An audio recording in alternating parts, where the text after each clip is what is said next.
Okay, so hello everybody. Professor Sandner asked me to do this in English.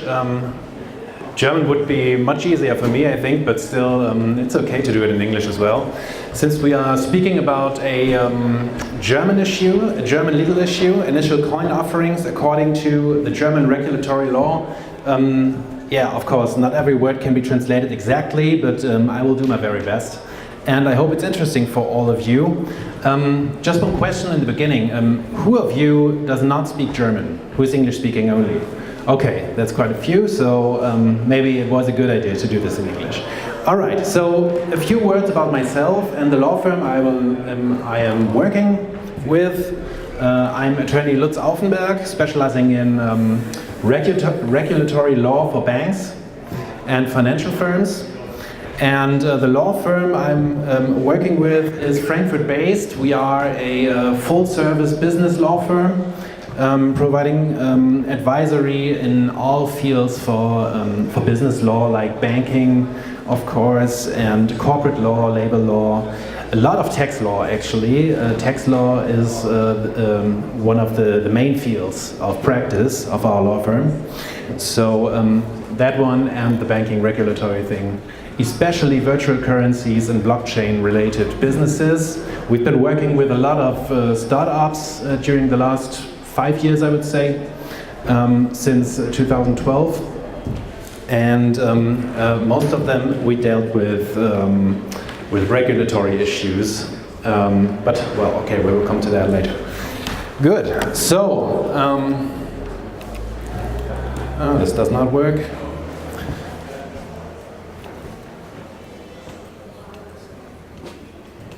Okay, that's a problem. Maybe, where's Florian?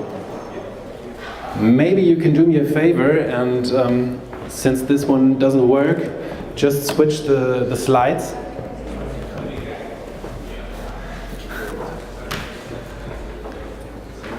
Okay, so there we go.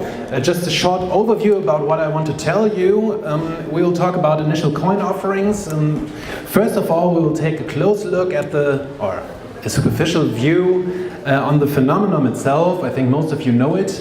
Token sales and about the market situation as well. We will then pass on to the private law and see what ICO tokens can be qualified under the private law in Germany. Just to see then more about the classification of the token sales, so the ICO itself and the regulatory law. And then maybe Florian, you can, thank you. And then come to the core of this presentation and take a look at ICO tokens as an investment object, which is very important for those who want to issue tokens themselves, and take a look at the qualification of the tokens and the token sales, as well as the legal consequences of it, if you want to do that in Germany. Okay, next slide. Thanks. Initial coin offerings is the first one. The phenomenon itself, okay, most of you know it, of course. Who has never heard of ICOs before? No one. Okay, that's what I expected actually. So, okay, you know it's a startup funding way, a quite new way. Most blockchain related businesses are interested in those funding methods. And the name ICO, initial coin offering, derives from initial public offering, which is used for stock offerings mostly. This makes already clear that it's all about collecting money from investors. It works like this. The company issues own tokens or produces an own, thank you very much. Yeah, okay, perfect. So the company creates its own blockchain and sells own blockchain tokens to the public, to interested investors, for collecting money or other cryptocurrencies, which they can then make to money, change into money. The tokens are usually sold for Bitcoins or Ethereum, most of them Ethereum, because you can produce your own blockchain by using the ERC20 protocol. That's what most of the issuers do. And then after that, the tokens are on the market. The issuer doesn't really have anything to do with it anymore, and they can be traded freely on the market between the investors and other interested persons. What is often heard in the market is that this these ICOs are not regulated at all. That's why it's so interesting for those firms. We will see if that is really true or not. So, as to the market situation, the current situation, it's maybe about 20 or 30 ICOs per month nowadays. The token sale period differs, but I would say on average it's about 1 month for every project. And the most successful ICO, as far as I know, maybe correct me if I'm wrong, was Banker this summer. They collected approximately 150 million US dollars, or virtual currencies in the value of 150 million dollars. Okay, so EOS maybe was more successful. Another one, yours? EOS is still dealing. Yeah, okay. EOS in 5 more. Okay. Okay, but never mind. So they are successful actually, and they collect a lot of money and a lot of value. And if they are not regulated, of course, that is a problem for the regulators and the legislator, since they want, of course, to achieve a situation where all the investors are informed properly about what they can buy and what they can purchase. And most regulatory bodies at the moment are really thinking hard about how to regulate, how to find a solution to this problem, even though, of course, they are regulatory bodies, they are administrations, so they take their time, just to communicate a sophisticated view, after all. So, which leads to the fact that they did not produce any statement by now in Germany, the regulatory bodies in Germany, according to ICO. So, this is something like a gray zone in regulatory law in Germany by now. So we do not really know how BaFin, which is the supervision authority here, will treat this. I was attending a talk of BaFin earlier, and they said they're going to regulate this according to the use case, no matter what technology is used. Okay, that's clear. That's what they always do. Yeah, that's true. We will take a look at that. But, well, they didn't communicate anything, so there's no statement you can see on their website or something. But of course they are working on that. Yeah, of course they are working on that, and of course they will do something about it.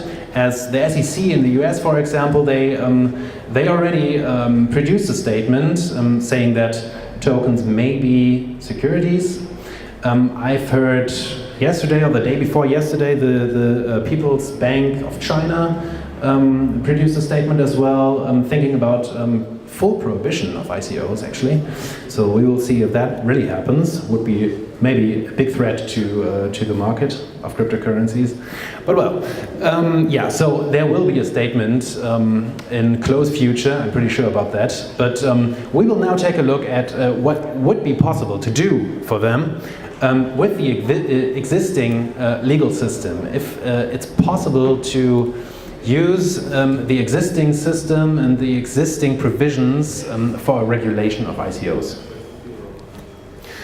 Okay, so first big topic, the tokens. How could you classify the tokens according to private law in Germany? The civil courts did not express their legal view according to the legal nature of tokens so far as well. So all we have is what the legal literature tells us, and there is quite a controversial discussion in legal literature about the legal nature of bitcoins under German private law so far. That's all we have.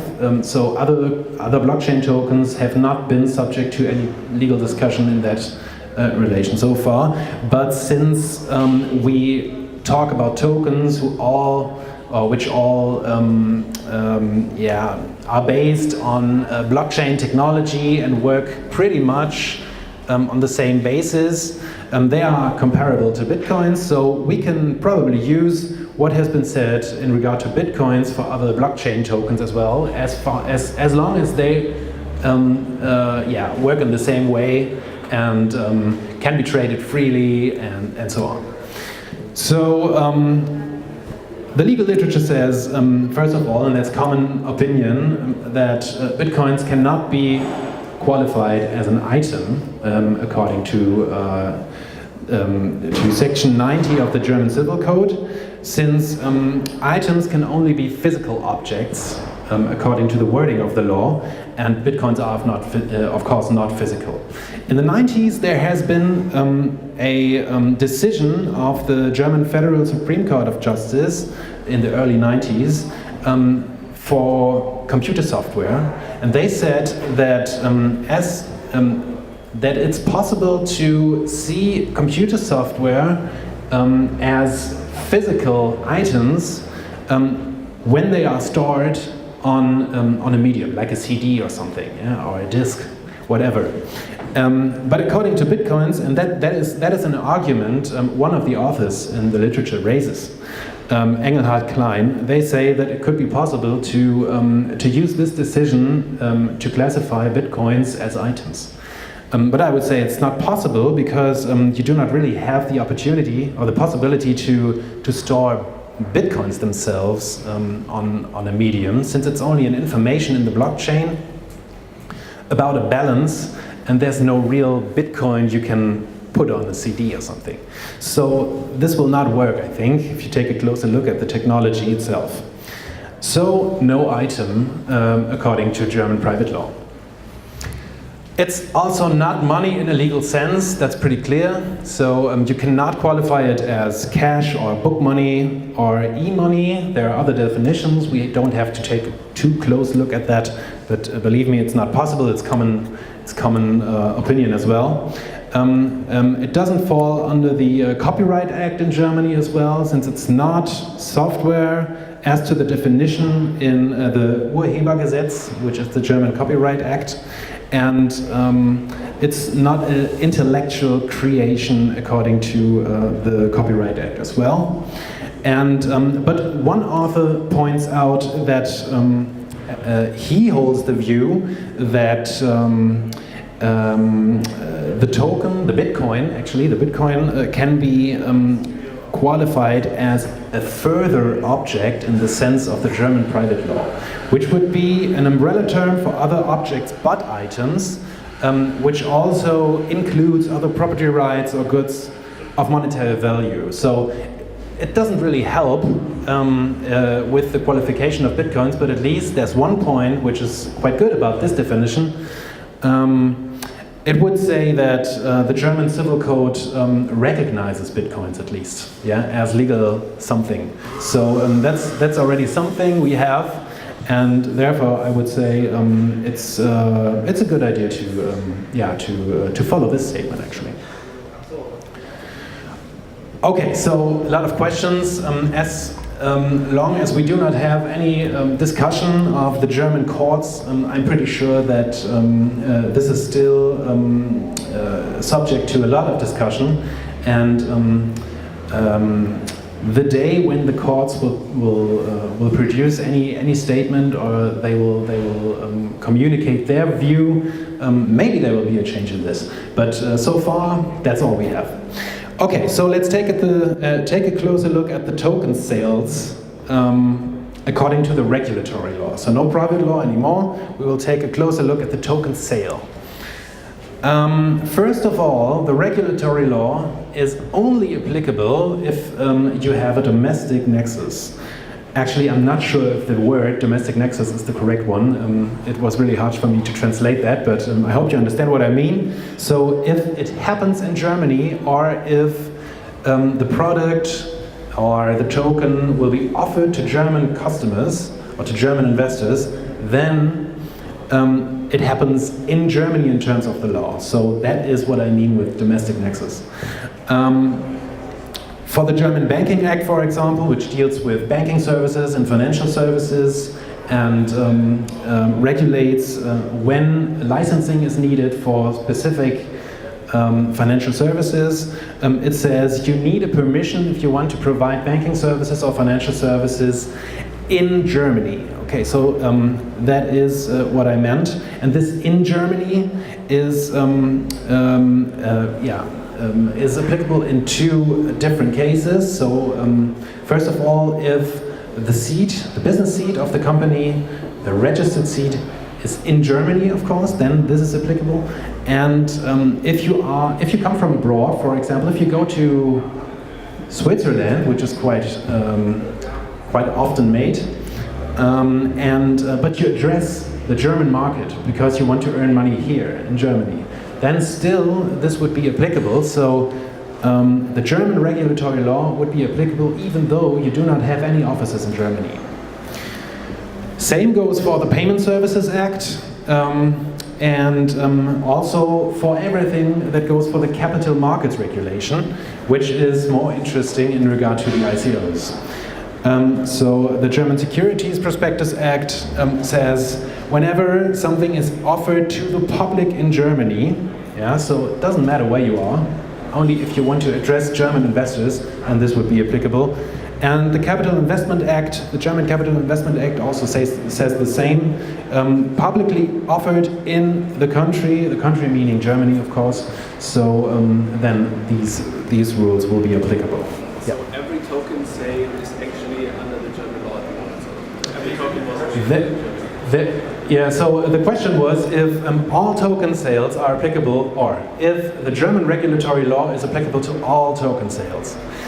Good question, and you could, of course, hold that view, but the question is whether addressing the German market would be made with the token sale. So there are tricks. For example, you can just write down in your terms and conditions, German investors excluded. You do that very often for US citizens, for example, in other projects. So write it down, it's a good idea. And that, for example, is one thing you could do. And also, it's not, I wouldn't say that it's sure that BaFin, the regulatory body in Germany, would hold the view that you address the German market or German investors with all token sales. At least you will have to, for example, market the ICO, or make it public in German language, for example, or have roadshows here in Germany, or I don't know, give presentations here, for example, in the summer camp about your ICO or something. Then it would be obvious that you address the German market. But if you don't, and you come from, I don't know, of India or something, and there's no connection to the German market, then it would be hard to say that you address German investors actively. But if you have your seat in Germany, it would be a good idea to exclude German investors if you want, well, if it's necessary actually. So we will take a closer look at that now. Okay, so when we talk about ICOs and token sales, we have to consider that not all tokens are of the same type. There are different types of tokens, and different types of tokens can of course be treated differently from a legal perspective. So I want to tell you about 3 different types of tokens I want to point out now. First one, and this is a word I created actually, please use it. It's the plain vanilla token. The plain vanilla token, also known as intrinsic token, I think, is the token without any other features. So there has been an ICO about the completely useless Ethereum token. Have you heard about that? Yes, that would be that would be the perfect example for a plain vanilla token. Can do nothing but having a market value. Why ever it would have a market value, but it has one, and that is what would be a plain vanilla token. So the next type of token would be something which you can do with just easily with Ethereum tokens as well, or the Ethereum protocol, is tokens that grant voting rights. So the ownership of the token can be associated to a voting right in whatever sense. So depends on you how you want to use that and what you would allow the owners what you would allow the owners to vote on. But still, that's possible as well. And that's, of course, a difference to the plain vanilla token, and we will later see if that has any legal consequences. Same goes for the dividend token. That's more interesting because the ownership of the tokens can also be associated to a dividend. So you can make sure that the investor gets an economic advantage when holding the token. As for NEO, for example, or for everything that goes with proof of stake, holding the token is always an advantage, and it's a good thing. So that can be treated differently as well. Okay, so let's see what legal opinions we have. BaFin actually stated very early, already in 2013 officially, that they hold the view that bitcoins and other blockchain tokens which work on basis of the blockchain technology would be qualified as units of account and therefore as financial instruments in the sense of the German Banking Act. And that leads to the fact that whenever you want to provide any businesses or provide any services in relation to blockchain tokens, then it's possible that you need an authorization prior to offering your service in Germany. And the literature is largely affirmative, actually. Some are critical. I am critical, actually, but still, as long as BaFin holds that view, we can't do anything about it, but wait until, for example, the legislator does something, or the courts say that it's not possible to qualify bitcoins or other tokens as units of account. But as long as they didn't, we will have to live with that and say, okay, blockchain tokens are financial instruments. The reason why I am critical is that from the law in the Banking Act it says units of account have to be comparable to foreign exchange currencies. And I would say, and I would hold that view, that there's a huge difference between blockchain tokens which work in a decentralized system in regard to foreign exchange currencies, which always have a central bank behind them, having the opportunity to undertake something and have effect on the price and so on. So a decentralized cryptocurrency has to be treated in a different way, I think. But well, so yeah, what BaFin says is true as long as some other provision is invented. And this goes for all blockchain tokens, actually. BaFin is quite strict about that, and they say, as long as the word blockchain technology is in there, we will classify it as units of account. Okay, so let's see, how about qualifying ICO tokens as investment objects? First of all, we do have different systems of regulation on the capital market in Germany. All of those three systems are there for providing rules when issuers of financial products wanting or who want to collect money from investors in Germany have to draft a prospectus and have to approve it and have to publish it for making sure that the investors know what they would buy.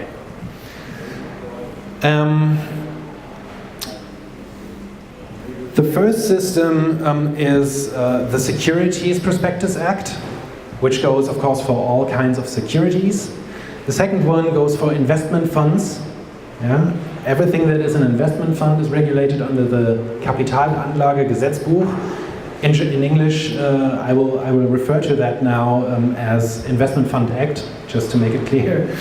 And the third one would be, which we call in German, the Vermögensanlagengesetz, which handles all other types of financial instruments, not financial instruments, but financial products you can collect money with. When you say investor, at least in the US, if you want to participate in any type of investment, you have to be an accredited investor. Is it similar in Germany where you have to have Or can anybody with €1 participate? I didn't really get the question actually. Okay, so if I take part in an investment object, do I have to be an accredited investor, meaning I have assets up to €1 million? Okay, I know what you mean. No, when I say investor, everyone can be an investor as long as he purchases what you offer. Yeah, so there are differences in those different systems. So there are just simple retail investors, yeah, who do not really have a lot of assets. There are professional investors, semi-professional investors, and so on. But that's something else. When I say investors, I mean all investors, all kinds of investors. Yeah. Okay. So the third system would be this Capital Investment Act in Germany. And this one goes for everything which is not regulated under the two other systems. Yeah, that's when the legislator in Germany introduced this Vermögensanlagengesetz, this Investment Act. He wanted to regulate everything that was referred to earlier as the grey capital market. So everything which was not regulated should now be regulated. That was the idea of the legislator. But still, it's a law. And the law is subject to interpretation, and it's difficult to go beyond the wording of the law. So there's a possibility, well, it's still a question if this law is applicable to blockchain tokens, because, of course, the legislator did not think about blockchain tokens when he introduced these rules. So let's see what we have. There are 7 different types of investment objects pursuant to this section 1 paragraph 2 of the Investment Act in Germany. For example, participations on profit of a company. If you take a look at the materials from the Bundestag, the legislator, then you will see that this one only means shares in a company, so company shares. For example, if you are a shareholder of a limited or a GmbH or a stock company or something like that, then those types of shares are meant with number 1. We also have trusts and contractual participation loans, other loans, subordinated loans, for example, registered bonds, and participation rights, contractual participation rights actually, and last but not least, other investments, which shows clearly that the legislator wanted to get everything into this system, which is not regulated. So every time someone grants or promises an interest and repayment or a cash settlement in exchange to a temporary transfer of money, this would be a regulated offer. This goes, for example, for direct investments. So, for example, for containers or something, people have the chance to purchase a container, then to give it back, to lend it back to the issuer, and he will earn money with it, and then he will rebuy it, and so on. So, in the end, the investor will earn money from that. Direct investments. Okay. But still, there are other requirements as well we will have to take a look at. For example, this system, the Investment Act, is only applicable if the German Securities Prospectus Act is not applicable. So we will have to answer the question if blockchain tokens can probably be securities.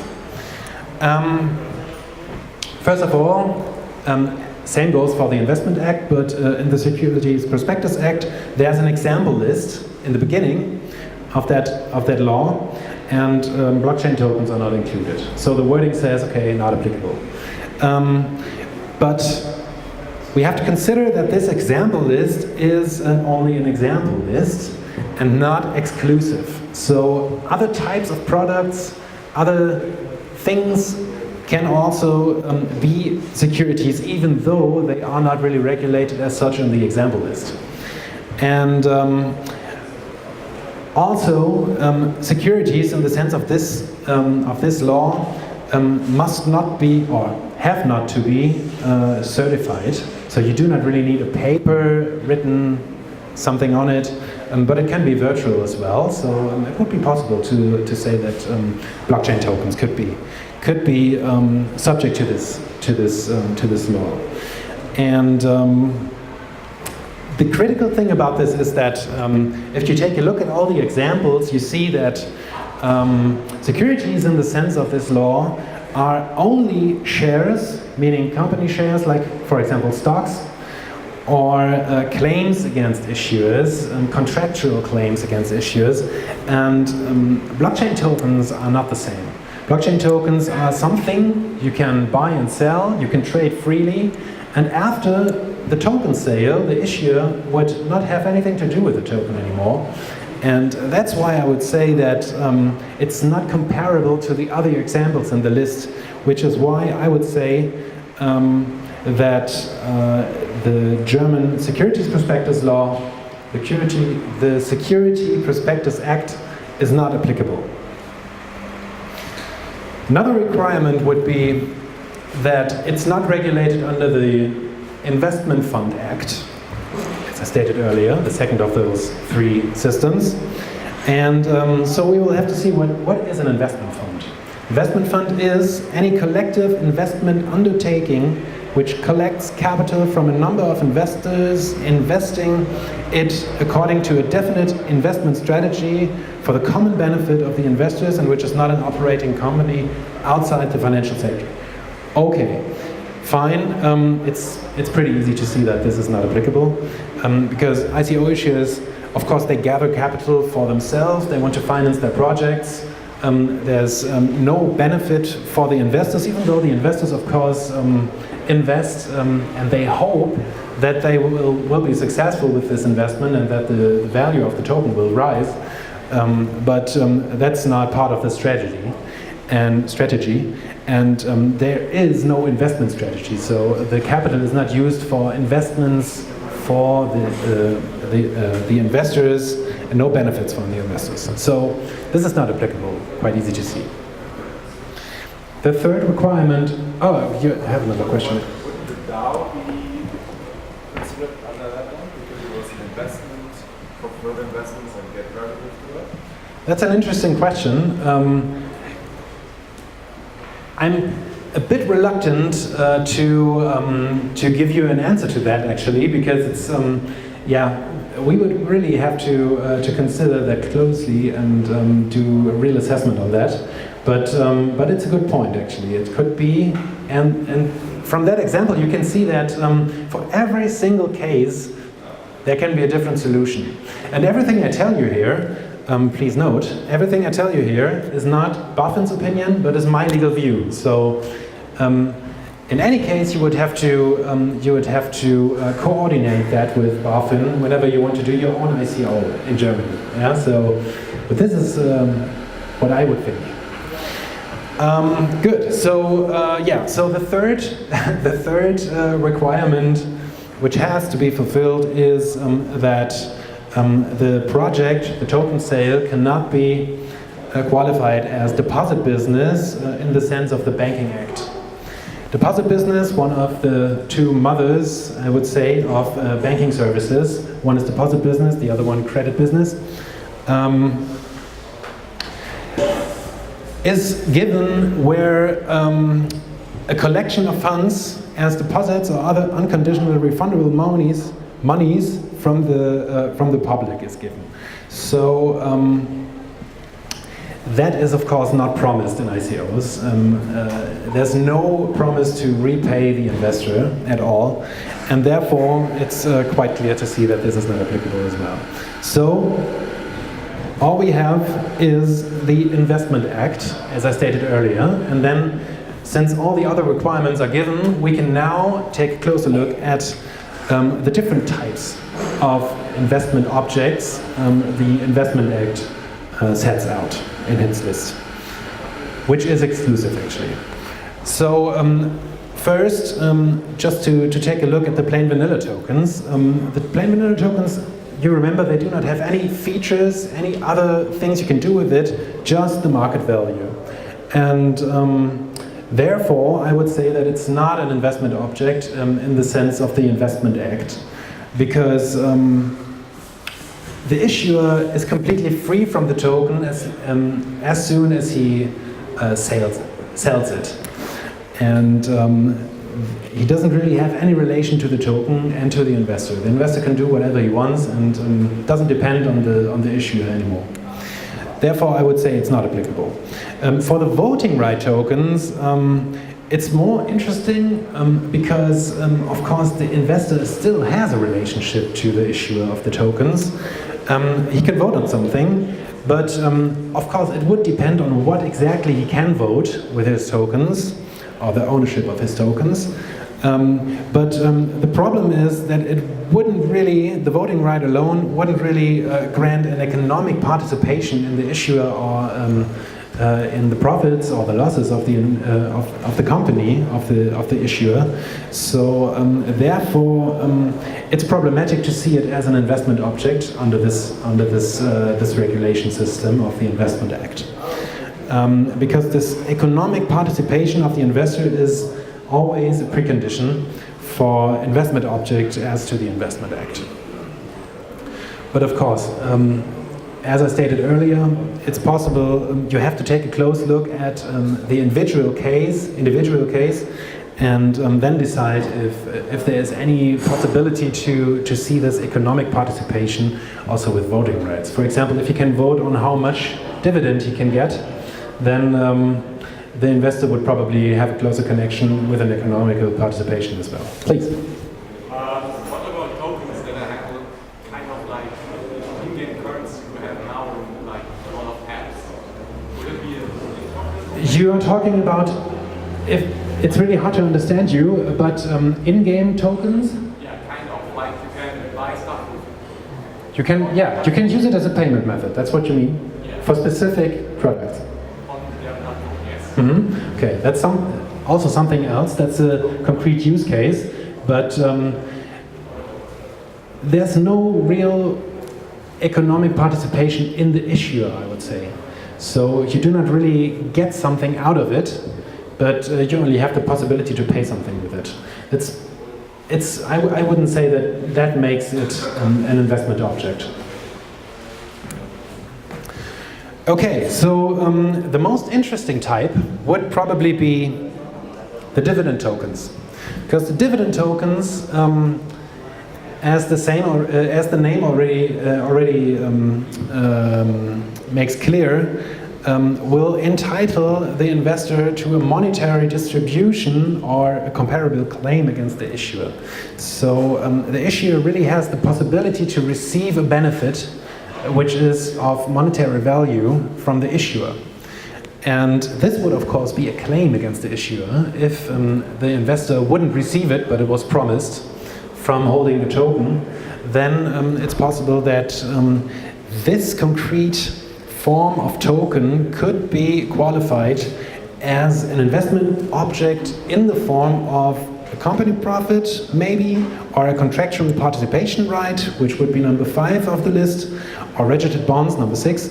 That would at least come into consideration, and let's see if it really works out.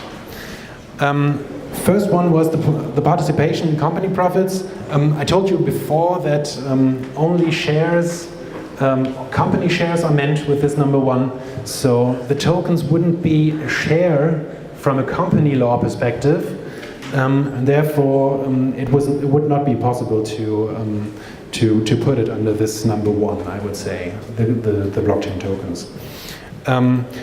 You can see from the list, from the 7 different forms, that the first one is about participation rights in companies, and there are other types, as for example the subordinated loans or the participation loans or whatever, which are clearly contractual claims, and therefore it's obvious that the legislator did not want to include contractual relationships between the investor and the issuer under this number 1, but only shares of companies, because it wouldn't make any sense to set the obligations out as well, if they would also be could be put under number 1.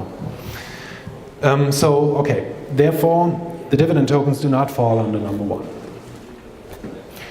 Then we have those contractual participation rights, which would be number 5. In German, just to make that clear, these would be Genussrechte.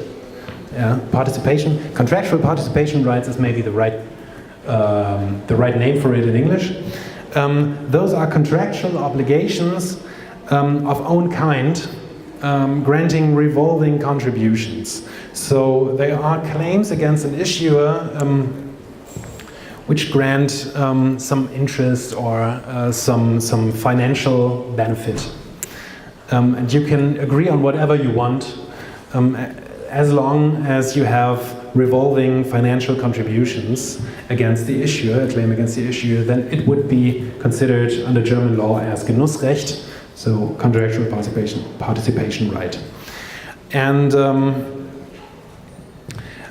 this one is quite interesting because it's possible that you connect the ICO token to a dividend or to this financial claim against the issuer. And whenever you do that, it would be possible to say, yes, okay, you have this Genussrecht here, you have this contractual participation right. So in that case, it would definitely be possible to have an investment object with all legal consequences that we will consider right in a few minutes. So this one is dangerous actually.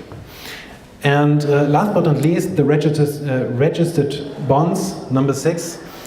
This, from my view, is not very likely to be applicable because the precondition for registered bonds is always a physical document which sets out the beneficiary, and ICO tokens are always virtual, so you do not have this paper, this document, this legal document, and therefore I would say it's not applicable. So everything we have from the existing systems of regulation in Germany, which could be applicable, is the contractual participation rights, Genussrechte. Okay, so if that happens, you want to issue a token, you want to create your own token which grants a dividend in a way that would make it possible to see it as a contractual participation right. What would be the legal consequence in Germany? It would lead to the fact that you would need to publish a prospectus pursuant to Section 6 of the Investment Act, and also investor information sheets. Those are sheets not longer than 3 pages, putting together a summary of the prospectus you have to publish. This prospectus has also must be approved by BaFin, which is really quite a lot of work. A prospectus may have something between 50 to 200 pages, and BaFin is quite strict. They want to see a lot of information in there, and it really takes a lot of time to get this approval, and it's quite expensive as well. Yeah, that's a big problem. And whenever something changes in your company, the prospectus is only valid for just 1 year, and whenever you have a significant change in your company or in the offer itself, you have to amend the prospectus as well, and this amendment has also to be approved by BaFin, so that also costs a lot of money and takes a lot of time, but it's necessary to do so. And yeah, so beyond that, you have restrictions on marketing and advertising. You cannot, for example, call it an investment fund, or the marketing activities you have must not be misleading or anything, and you have to state that the approval of BaFin does not mean that everything makes sense, but only means that all information which has to be set out is set out in the prospectus. If it's true or not, that still is the problem of the issue and the investor. And another very important point is that wherever a prospectus was required and has not been produced or is false, investors can claim damage compensation from the issuer, only because of the fact that the prospectus was not there. So it doesn't make a difference if he knew that he would need a prospectus. Just if he doesn't have it and he needed it, then the investors could all just ask their money back. Okay, and yeah, that's pretty much it. So that is ICO tokens under German regulatory law. Thank you very much for your attention. If you have any further questions, now is the time. Okay, quite a few. So in Germany, I heard when you hold cryptocurrencies for more than 1 year, they become tax-free. Is that true? Okay, that doesn't really have anything to do with ICOs, but in some cases that's true. Yeah. Yeah, it's difficult to say because of course it makes a difference if you do it commercially, for example, if you trade them commercially, then it's not possible well, not the same tax provisions are applicable to that, but if you do it on a private basis, then it's possible that happens. Yeah, that's true. So hold them just for 1 year, and then it's possible that you don't have to pay taxes on that. Yeah. Do you want? Can there be any relation between an ICO and money laundering? A relation between ICOs and money laundering? Yeah, for example, if I launch an ICO, do I also have to make sure that my assets are not used to launder money? Currently, it's not. There's no connection between it, but it would probably make sense because one of the biggest problems with ICOs is, of course, also that the issuers do not know who really are the investors, because there's just a wallet address you can send Bitcoins or Ethereum to, and then you do not know which person is the investor. So it's likely that the legislator in Germany, as well as in Brussels, for the European level, will think about that and make some provisions for that, yeah, to extend that. Many ICO issuers have the trouble now they can't get the money to bank because they can't prove that the money is not coming from any illegal sources. So many people sit on their ICO money and they can't do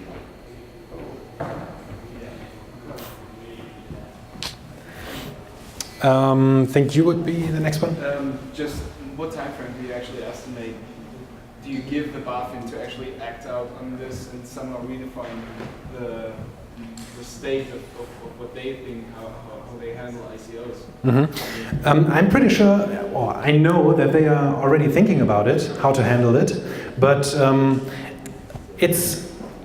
that's something new, and of course not one person can decide on that, but the decision has to go through different departments of BaFin, so that takes quite a lot of time. But as soon as they will have a common view on that, yeah, if they have found something, a qualification of ICOs and ICO tokens, then I think it will be much easier to coordinate. And of course it depends also on what exactly you want to do. If you I would always advise, if you want to do an ICO, to coordinate it with BaFin before, and maybe to avoid having this dividend token, but for example issue some sort of plain vanilla token or anything like that, something like that.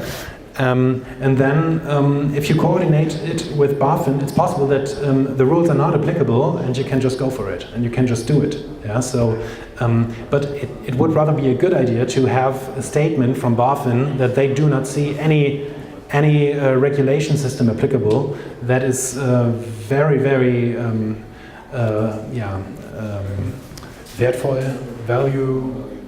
valuable, yeah, yeah, exactly. So for all other problems that may come, yeah, because since it is a new phenomenon, of course, everything can happen. Yeah, if you want to do it, you are a pioneer. So it's good to have something official from BaFin before. There is currently some kind of country ICO-friendly countries where you can issue this and say, I don't this American. Yes, okay, I know what you mean. Yeah. I know what you mean. The thing is, there are some countries, first of all Switzerland, I would say, who are quite friendly in regard to ICOs. The problem is still about this domestic nexus. So if you want to address the German market, and the German market is really interesting because it's a lot of money here you can collect, and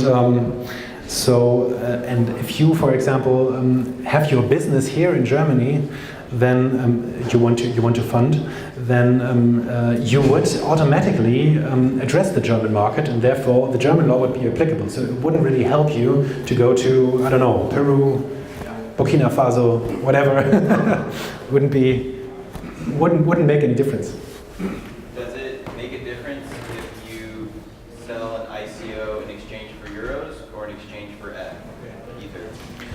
It would definitely make a difference, but it would make a difference in regard to the deposit business, for example, because the deposit business, as long as, well, we will still have to think about that, but if you collect money, euros or dollars, fiat money, then it's possible that you conduct deposit business, which would be a banking service. You would also have to promise the repayment, yeah, and usually you do not do that in ICOs, of course, but for example, would be a idea to think about what happens if you do not collect your minimum funding and you want to pay people back. Well, I guess my point is, would it just be easier to do an ICO? I mean, right now, most of the From the legal perspective, it would of course change something, but from the real world perspective, it would make a difference as well, because you would need a bank account for that. It would really be hard to find a bank who would do an ICO with you, and I'm pretty sure. Well, I guess the idea being, if you understand the law, you can abide by the rules, or if you understand the law, you can go around the rules.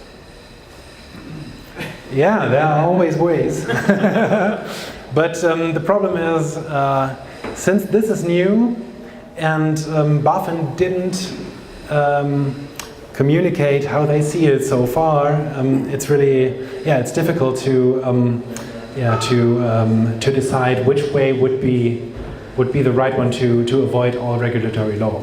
So I think Filecoin, they work with AngelList, and they have this investment unit, so they can deposit US dollars as well as Bitcoin income. So they have solved this at least for their. Yeah, but you got to have $1 million to participate. Yeah, it's an accredited investment. And it's one of these things where, if that millionaire's putting in money, then, I got to put in my money too. And before you know it, like, nobody's doing due diligence, because the due diligence is that guy with money put in, so I don't want to lose out. I'm just saying they have at least bank account. Okay, so it seems it's possible, but of course it's much easier to do it with virtual currencies. It goes faster. So how's the German situation compared to other markets? I've learned that many companies that do ICOs, they just register in Singapore and sell it worldwide. They don't really care about their advertising stuff and so on. I referred to my answer before in regard to the ICOs and the German regulatory law applicable to wherever you are, if you address the German market. And for the rest, we have the situation in Germany that BaFin classified tokens as units of account and therefore as financial instruments, which is in the rest of Europe different. Yeah, so the other European states do not have the possibility to say tokens would be units of account, because units of account are not regulated in other states of the European Union. That's a German specialty. Yeah, so that makes a difference, and that's why the German market is still very interesting, because you do not have many competitors, but that is also why people tend to go to other states with their businesses. Yeah. With that in mind, if there, like the current ICO is running now, there's no regulation whatsoever in all of the countries, I think. I mean, in some countries. So once the BaFin kicks in and just publish regulation or something, do you see a chance that all these private ICOs will be regulated for that as well? And therefore, you know, they now the German laws, the US market, whatever, they address all of these markets. So they have 20 different regulations to follow, and it will kind of break the system, right? Okay, what I expect is actually, you might know that we have on the European level an authority which is called ESMA, European Securities and Markets Authority, and they care about the common practice of the regulatory bodies in the member states. So it would be their task now to find a way how to deal with ICOs and token sales from a regulatory perspective. And as soon as they will communicate it to the national to the national regulatory bodies, which then will communicate it if they accept it. And that would, of course, be the best way to approach this, because we would, at least in Europe, have one way to deal with ICOs and not 25 different ones. But you still have countries like, especially Switzerland, and which are locally in Europe but still not in the EU, who might take this chance to like capture the entire market, right? So what would happen then? You cannot exclude Switzerland.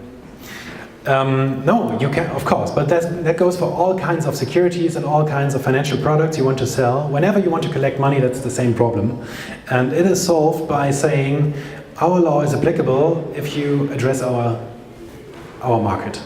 Yeah, so if you go to Switzerland and Switzerland says, okay, we do not regulate it at all, and the rest of Europe does, you can address Swiss investors, but that's all. You would have to exclude all other European citizens. But that's not possible, right? Well, it could be possible if you have terms and conditions for your issuance of tokens. You can you can just put in that you do not address any investor which is not Swiss citizen. So I'm just wondering, isn't the core question, what is actually the legal consequence for the existing ICOs or the ones that are doing it, you know, like we heard before, just broadcasting it all over the world, everyone is buying it. So now when the body kicks in, so what happens, let's say I'm a German investor and I'm pissed at some ICO because I lost a lot of money. Now I'm coming to you and say, please sue them and get me my money back. So what will be happening once that kind of thing gets rolling, and people like your company maybe will also get clients that say, please get me my money back. So there's quite some money involved. So what will happen then? Because at the moment there's no consequence really. Yes, okay, so again, it depends on the concrete parameters of the case. Yeah, so, but for example, if they had this dividend token, and you invested in a dividend token, and a prospectus has been required, which was not drafted and not approved, then it's quite easy to get your money back. Depends on if you know where the people, the issuer really lives, yeah, where they are, if they are already on the beach, and yeah, so that's quite problematic then, of course, to get you your money back. But the legal situation is that you have the possibility to get it back. You have the legal claim against them. Okay, but it's not implementable. It's so well, it's this legal claim. Enforceable, yeah, it depends. Some people, well, it's not always that the issuers go to the beach and give up their existence, their legal existence. But there are also some ICOs with companies standing behind it, and if you are fast, then it will be possible to get money back because they collected money, so they will have money. So it would be possible to get it back. Okay, how many? Maybe two more questions. 2 more questions. Okay. I have a question. Does it has any relation? You find many blockchain companies founded or have foundations behind it. Does this relay also to the whole ICO question? To have a foundation or in the construction? Okay, I can only speak for the German law. It wouldn't make a difference if you have one in Germany in regard to the token sale. Those foundations are usually formed for supporting developers and being able to to fund the development of the technology itself, like Ethereum or IOTA, for example. But it's possible that in other jurisdictions it makes a difference. For example, if in Germany you have a Genossenschaft, I don't know the English word actually, it's a specific form of company, then this Genossenschaft would not have to draft a prospectus, would not fall under the Investment Object Act. And it's possible that, for example, in Switzerland, you have the same for foundations. It's possible. I don't know. Okay, so the last question is for the one in the yellow shirt. Okay, so let's say I want to launch an ICO and I want to give the chance to German investors to participate, but at the same time I don't want to be exposed to German regulation. Can I just write on my ICO website, if you're a German investor, you cannot participate, but I still give the investor the chance to proceed further and to send me money. So if that happens, wouldn't mean that I didn't break the law because I told you, but in that case the German investor would have broken it, and so it would not be my problem, but I would have still received the investment. Yeah. Okay, so if you want to do that, you should make sure that all other activities you are conducting do not lead to the German market as well. Yeah. So advertisement, whatever.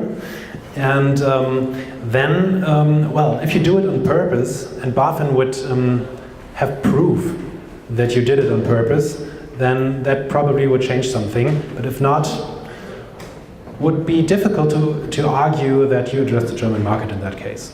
I think what many people say that if you do an appropriate effort to make what's happening, you make an IP block. Many people block US because they want to avoid the system. But if you have a VPN, or so you can still buy it. If you have a VPN, so you can basically, in your US, you can still buy it if you know how to avoid using it. Yeah, so, but please keep in mind that the regulation with the prospectus is only applicable for tokens, from my view, only for tokens with which grant dividends. So for all the other tokens, it's quite possible that you do not have any regulation so far in Germany, and you can do it here, and of course it would be interesting, but you should never do it without coordination with BaFin, from my view, because it's very, very important to involve the regulator beforehand, just to be sure about what you do. Okay, we will have to stop this now, I think, because time's running out. So, but we can talk face to face also. Thank you very much.